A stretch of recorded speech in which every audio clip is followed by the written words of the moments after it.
Alors, si on essayait de remettre un petit peu d'énergie yin dans nos maisons, avec tout ce monde de yang autour de nous, quoi, en fait, hein, nous les femmes, allons-y.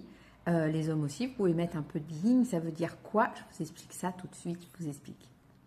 Contrer toutes ces énergies yang de la société, de tout ce qui se passe en ce moment aussi, qui est sous couvert de cette vision de prendre des décisions rapidement, d'être dans la confrontation, dans l'action vraiment peut-être irraisonnée même, je vous invite vraiment à retrouver au sein de vos maisons et de vous-même aussi cette énergie féminine yang dont on a vraiment besoin aujourd'hui parce que peut-être que le monde demain sera yang, je l'espère en tout cas qu'on retrouvera cet équilibre en tout cas qui est nécessaire.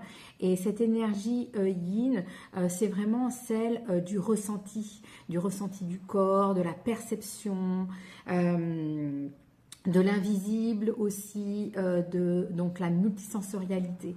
Et nos maisons sont faites de ça.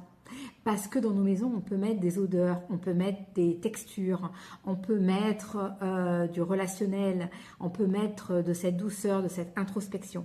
Donc, je vais vous proposer peut-être de revoir un petit peu ce qui se passe chez vous en termes de ressenti.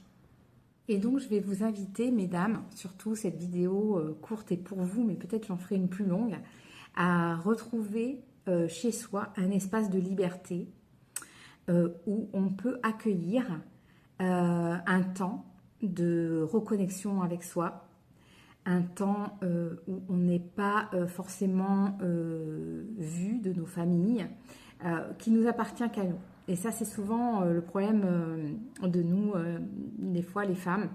Pour nous, d'introspection, de spiritualité, de puissance, de reconnexion à soi, pour faire du yoga, pour méditer, pour danser librement, pour remettre notre corps dans ce mouvement libre et pas contrôlant que nous impose la partie yang de la société, et qui est parfois utile et qui est parfois nécessaire d'être dans cette action, dans ce mental.